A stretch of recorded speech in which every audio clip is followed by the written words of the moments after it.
Hi everyone. So last lecture I told about the operator overloading of unary operator, that is minus. Okay, unary minus operator. Okay. So today I will explain how to overload binary operator, and that is arithmetic operator. Binary arithmetic operator means in arithmetic operator there are obviously plus, minus, okay, multiplication, division. Okay, so these are the arithmetic operators. These are the binary. Okay, that all comes under arithmetic operators. All comes under binary. Okay, unary operators like binary operators, and the binary comes, okay, in binary again categorized into arithmetic, logical, relational. Okay, so here today I am explaining the point operator overloading, but that is binary operator. Okay, in that arithmetic operator plus. So how to overload binary operator? Okay, that is plus. So see here, this is the example, because there are two ways to overload the operator, using first one member function and another using friend function. मागच्याच आपण व्हिडिओमध्ये पाहिलं बघा, unary operator overload करण्याचं. त्याच्यामध्ये unary operator आपण overload केला होता की जे तुम्हाला दोन्ही प्रकारे दाखवण्यात आलं. इथे बघा की हे एक्झाम्पल होतं, की हे एक्झाम्पल होतं फ्रेंड फंक्शनचा उपयोग करून ओव्हरलोड करणं, आणि हे एक्झाम्पल जे आपण बघितलं युजिंग मेंबर फंक्शन आहे ते ओव्हरलोड करणं. ओके, तर आता आपण बघतो युनरी ऑपरेटर बघितलं दोन्ही प्रकारे. आता आपण पाहणार आहोत ओव्हरलोडिंग अर्थमॅटिक ऑपरेटर बघणार आहोत प्लस. आणि अर्थमॅटिक ऑपरेटर हा प्लस हा बायनरीमध्ये येतो, म्हणजे दोन ऑपरंट लागतात त्याला. या ऑपरेटरला दोन ऑपरंट लागतात. लाईक प्लसला काय लागतं बघा, ए प्लस बी, म्हणजे दोन ऑपरंट लागतात. लाईक 2+3, बरोबर आहे का, दोन व्हॅल्यूज लागतात. तसं दोन ऑपरंट लागतात ए आणि बी. या ऑपरेटरला मिनिमम दोन लागतात. फक्त ए आणि प्लस करून चालत नाही, लक्षात ठेवा, किंवा फक्त प्लस बी करून चालत नाही. ठीक आहे, तर इथं दोन आपल्याला काय लागतात, म्हणजे हे ऑपरेशन करायचं असेल दोन ऑपरंट लागतात. So see the program here. Okay, हा प्रोग्राम बघा. ओके, काळजीपूर्वक पहा. ओके, हा प्रोग्राम. ओके, इथे काय काय केले बघा. हवं असेल तर तुम्ही तुमच्या नोट्समध्ये पण ते बघू शकता आणि ट्रेस करू शकता, लिहू शकता त्या ठिकाणी. की ते खूप बरं जाईल. तुम्ही ट्रेस करा, मी सांगतो त्याप्रमाणे व्हॅल्यू वाटल्यास तिथे लिहून घ्या, खूप बरं जाईल, समजायला तुम्हाला. ठीक आहे, तर पहिल्यांदा बघा. Okay, first time. Okay, so okay, इथं बघा, इथं सुरुवात झाली क्लास सॅम्पल. याच्या अगोदर पहिल्यांदा आपल्याला हेडर फाईल इन्क्लूड करायला पाहिजे. Okay, hash include. Okay, less than greater दॅनच्या आतमध्ये आय ओ स्ट्रीम. नेक्स्ट लाईनला आपल्याला द्यायला पाहिजे using namespace STD semicolon. Okay, code ब्लॉकला आपण काम करतो त्यामुळं. ओके, हे इथे सुरुवातीला आपल्याला द्यायला पाहिजे. ओके, हाच प्रोग्राम वाटल्यास मी इथे आहे, पण तो एका विंडोमध्ये बसत नाही आहे. ओके, त्यामुळं हे बघा इथे सेम आहे, तोच प्रोग्राम मी इथे केलेला आहे. ओके, इथं आहे तो. ओके, पण तो विंडोला दिसत नाही आहे तो. इथं आहे तो. ओके, इथं आहे तो, पण तो दिसत नाही. ओके, एका विंडोमध्ये अख्खा प्रोग्राम होत बसत नाही आहे, म्हणून मी जी PDF तुम्हाला दिली त्याच्यावरतीच एक्सप्लेन करतो आहे. की मी वाटलंच ते तो प्रोग्राम जो केलेला आहे ते त्याचा वाटलंच तुम्हाला मी ते फोटोज तुम्हाला पाठवेन मी.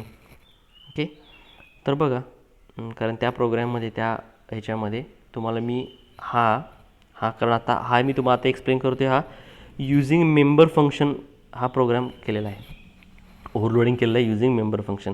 पण त्या प्रोग्राममध्ये मगाशी मी दाखवलं त्याच्यामध्ये दोन्ही आहे, युझिंग मेंबर फंक्शन पण आणि फ्रेंड फंक्शन पण त्याच्या बाजूला लिहिले की, त्यामुळे मी त्याची तुम्हाला फोटो पाठवतो.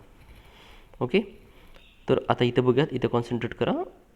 ओके, इथं ओके आय ओ स्ट्रीम ही आपल्याला द्यायला पाहिजेत, युझिंग नेमस्पेस STD द्यायला पाहिजे. त्याच्यानंतर क्लास सॅम्पल. बघा, here I am creating a class whose name is a sample. That class starts here, it starts. Okay, and that's finished, ends the class here.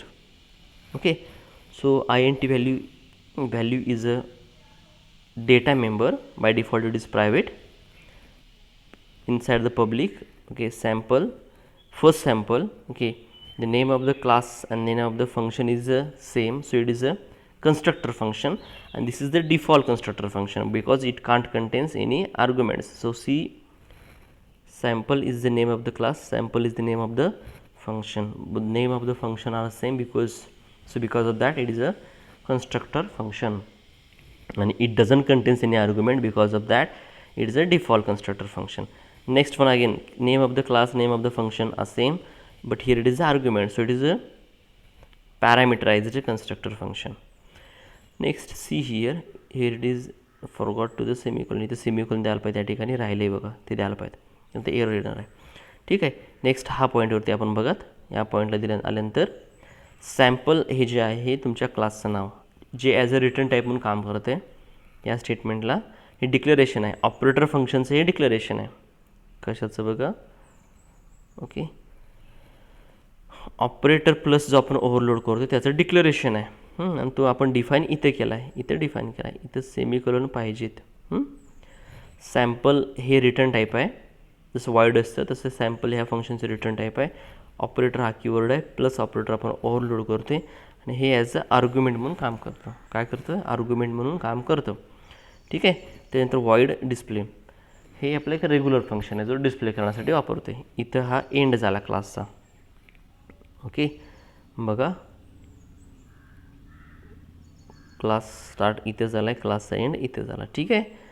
आता मी direct execution मेनपासून सुरू करतो. Okay, मेनपासून execution start करतो. बघा okay, इथून मेनपासून मी execution start करतो.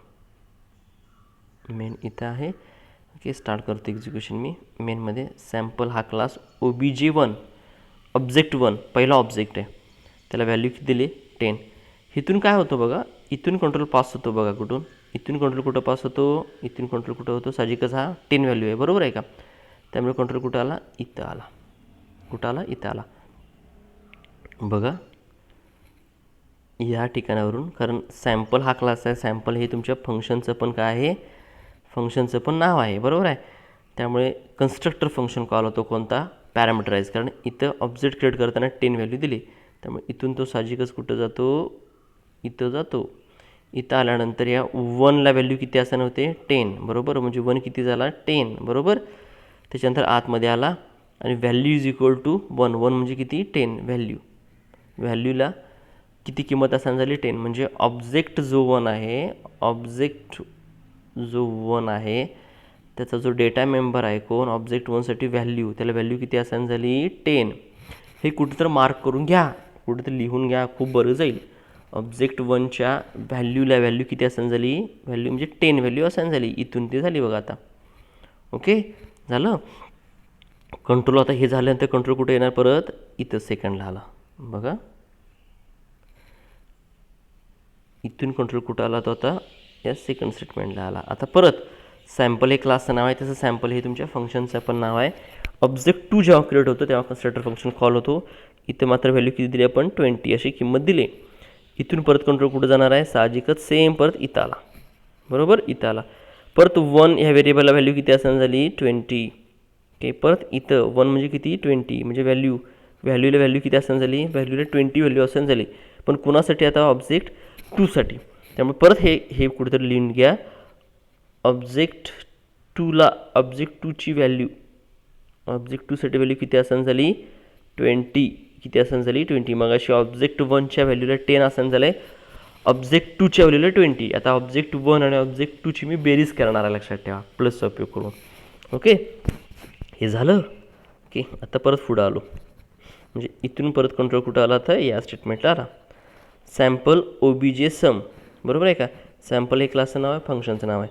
OBJ सम होणार तेव्हा आता इथं कुठल्या प्रकारचा ब्रॅकेटमध्ये काही दिसत नाही, त्यामुळं कन्स्ट्रक्टर फंक्शन कोणता कॉल होणार? आता डिफॉल्ट कन्स्ट्रक्टर. कुठला होणार? डिफॉल्ट. इथं आलं डिफॉल्ट.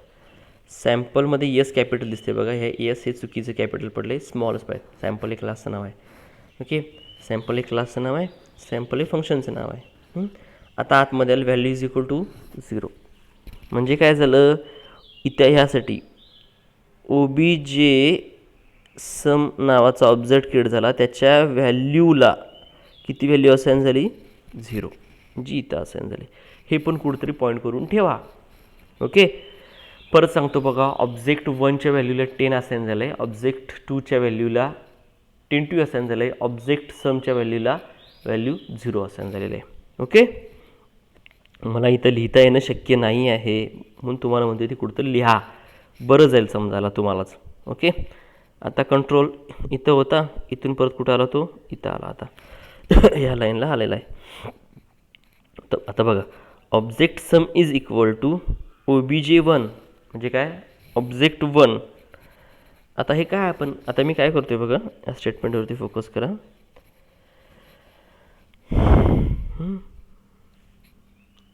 OBJ1 हा म्हणजे काय, हा ऑब्जेक्ट 1 आहे. ऑब्जेक्ट 1 डॉट ऑपरेटर प्लस, आता मी ऑपरेटर फंक्शन जो आहे इथं आहे बघा, operator function. Okay, operator plus हा फंक्शन आपण जो लिहिला आहे त्याला मी कॉल करतोय, आणि त्याला कॉल करताना कोणाचा उपयोग घेतला आहे मी, ऑब्जेक्ट 1चा. हे असंच आहे, लक्षात ठेवा. मी स्टेटमेंट सांगतो ती पूर्ण व्यवस्थित आत्ताची ऐका.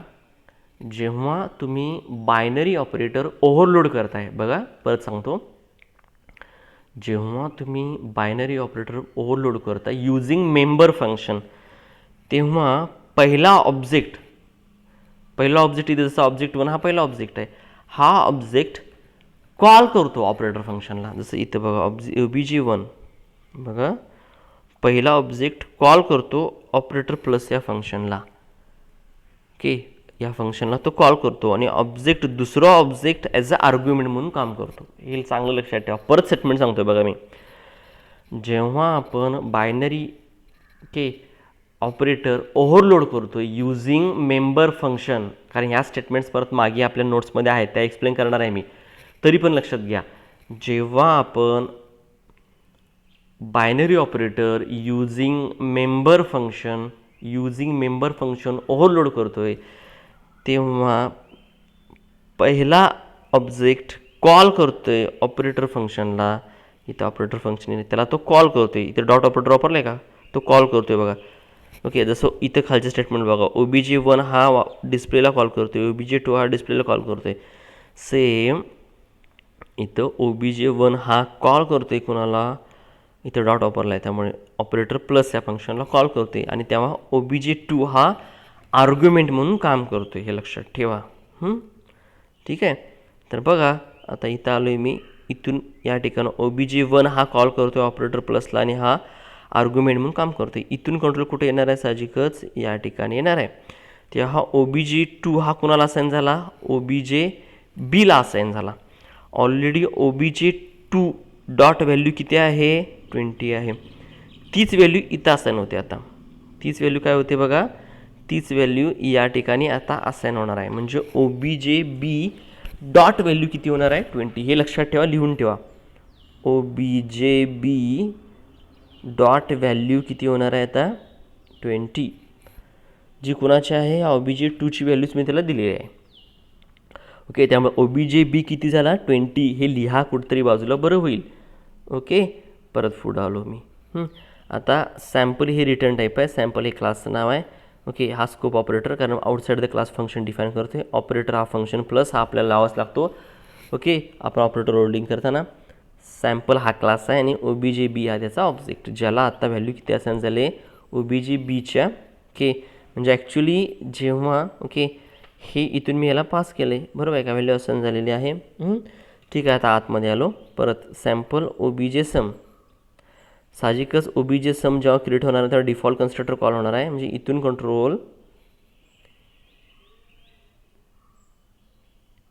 कंट्रोल साहजिकच इथं येतो. परत व्हॅल्यूला 0 व्हॅल्यू असाइन होते, म्हणजे OBJ-Sumच्या व्हॅल्यूला 0 व्हॅल्यू असाइन होते. हे पण लिहून ठेवा आता बाजूला, OBJ-Sumच्या व्हॅल्यूला 0 व्हॅल्यू असाइन होते यामुळे. परत कंट्रोल कुठं आला, आता इथं आला. OBJ-Sum dot value is equal to, ह्याला काय व्हॅल्यू, ह्याच्या व्हॅल्यूला मी आता काय देतोय, जी ऑलरेडी 0 आहे बघा, मागं दिले असेल तुम्ही, OBJ-Sum डॉट व्हॅल्यू किती, 0 आहे. तर तिथं आता ॲक्च्युली काय असाइन करतो मी, इक्वल टू ऑपरेटर आहे, इथे इक्वल टू आहे व्हॅल्यू. आता ही व्हॅल्यू कोणाची, तर ज्यानं कॉल केलं आहे, कुणी कॉल केलं आहे बघा. ओके, तर ही व्हॅल्यू कोणाची पहा,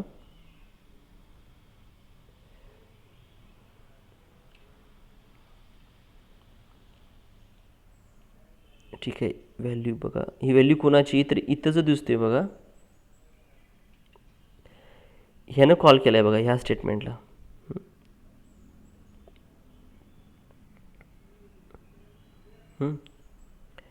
ह्यानं कॉल केला आहे OBJ1नं कॉल केला, त्यामुळे ही जी व्हॅल्यू आहे ही कुणाची आहे, या OBJ1 ह्या ऑब्जेक्टची. ती किती आहे बघा, 10 आहे, बरोबर आहे. आता OBJ-Bला व्हॅल्यू इथून पास झालेली आहे. ओके, ही व्हॅल्यू किती आली 10. OBJBला ओके इथे व्हॅल्यू किती आली, सॉरी 10, इथे व्हॅल्यू किती आली 10. OBJB व्हॅल्यू इथं ही कोणाची, ह्यानं पास केलेली व्हॅल्यू, इथे किती पास केली ॲक्च्युली 20, म्हणजे इथे किती आले 20, म्हणजे 10 + 20 किती 30. 30 कोणाला असाइन झाली, OBJ समच्या व्हॅल्यूला किती असाइन झाली व्हॅल्यू 30, बरोबर. OBJ समच्या व्हॅल्यू किती असाइन झाली 30, करेक्ट. आता मी रिटर्न करतो आहे, काय करतो आहे रिटर्न, OBJ सम. आता OBJ सम हा कुठल्या टाईपचा आहे बघा, OBJ सम कुठल्या टाईपचा आहे, सॅम्पल, म्हणून याची रिटर्न टाईप कुठली दिली आपण, सॅम्पल दिली. ओके, इथून रिटर्न झालं, हे सगळं रिटर्न झालं, म्हणजे 30 रिटर्न झालं आहे, सगळं रिटर्न किती झालं 30 रिटर्न कोणाला असाइन होणार आहे, इथं ह्या टोटल याची किंमत किती झाली 30, किती झाली 30. ह्या टोटल याची किंमत किती झाली आता सगळ्या या स्टेटमेंटची किंमत 30, आणि हे 30 कोणाला असाइन केलं मी, OBJ समला. जेव्हा OBJ समला व्हॅल्यू 0 आहे अगोदर दिलेली बघा, त्याला आता किती असाइन झालं, ओके 30. हा OBJ सम वेगळा आणि हा वेगळा, हा OBJ सम ह्या सॅम्पल ह्या ऑपरेटर प्लस ह्या फंक्शनमधला हा OBJ सम, आणि ह्या मेनमधला हा OBJ सम, त्यामुळे हे दोन्ही, हे वेगळं आणि हे वेगळा OBJ सम आणि हा वेगळा आहे, लक्षात ठेवा. ह्या OBJ समला व्हॅल्यू किती असाइन झाली 30. ओके, बघा आता 30 असाइन झाली. ओके, म्हणजे हे OBJ सम किती झालं 30. आता इथं आलं ऑब्जेक्ट 1 डॉट डिस्प्ले, इथून कंट्रोल कुठं आला डिस्प्लेला. इथं काय प्रिंट होते बघा, व्हॅल्यू इज इक्वल टू, म्हणजे तुम्हाला आउटपुट असं दिसणार आहे, value is equal to value. आता OBJ 1ला व्हॅल्यू किती होती 10, म्हणजे काय दिसणार आहे, व्हॅल्यू इज इक्वल टू तुम्हाला 10, पहिलं असं दिसणार आउटपुट, काय आउटपुटला व्हॅल्यू इज इक्वल टू 10 असं दिसणार. ओके, परत कंट्रोल इथं आला आहे, परत म्हणजे इथून कंट्रोल परत इथं येतो ना, इथून कंट्रोल परत कुठं आला, इथं आला, परत डिस्प्ले ऑब्जेक्ट 2साठी इथं आलो, परत प्रिंट होणार आहे काय, value is equal to OBJ 2ला व्हॅल्यू किती होती 20. ओके, म्हणजे प्रिंट काय काय होणार आहे बघा, value 1 is equal to 10, value 2 is equal to 20 print झालं. परत कंट्रोल इथून कुठं आला, इथं, परत ह्याच्यासाठी गेला, परत ह्याच्यासाठी कंट्रोल परत इथं आला, value is equal to double कोटेशनच्या आतमध्ये असल्यामुळे व्हॅल्यू इज इक्वल टू एवढंच आहे त्याचं प्रिंट होतं, आणि value is equal to OBJ समला व्हॅल्यू किती आहे 30, म्हणजे काय प्रिंट होतं, व्हॅल्यू इज इक्वल टू 30. म्हणजे आपल्याला आउटपुट कसं दिसतं, असं दिसतं, value is equal to 10, value is equal to 20, कारण ही ऑब्जेक्ट 1ची व्हॅल्यू आहे, ही ऑब्जेक्ट 2ची व्हॅल्यू आहे, आणि परत व्हॅल्यू इज इक्वल टू 30 असं दिसतं, म्हणजे 10 आणि 20ची बेरीज 30, ही कोणाची व्हॅल्यू आहे, OBJ समची.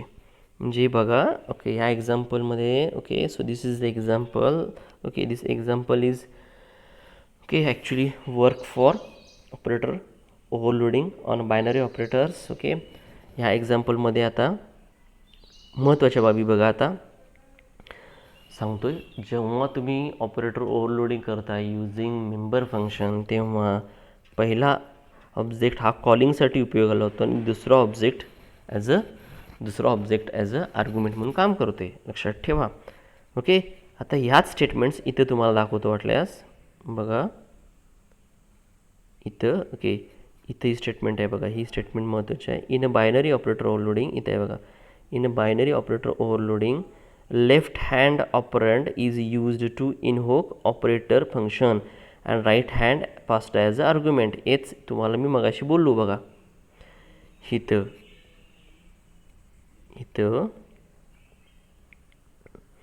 In binary operator overloading हा लेफ्ट हँड ऑपरेटर ह्या फंक्शनला काय करतो, कॉलिंगसाठी उपयोगाला येतो, आणि राईट हँड काय करतो, ॲज अ आर्ग्युमेंट म्हणून काम करतो. तेच मी इथे बोललो तुम्हाला. ओके ठीक आहे, तर आता पुढं आणि परत बघूया याच्यामध्ये आणि काय आहे. ओके,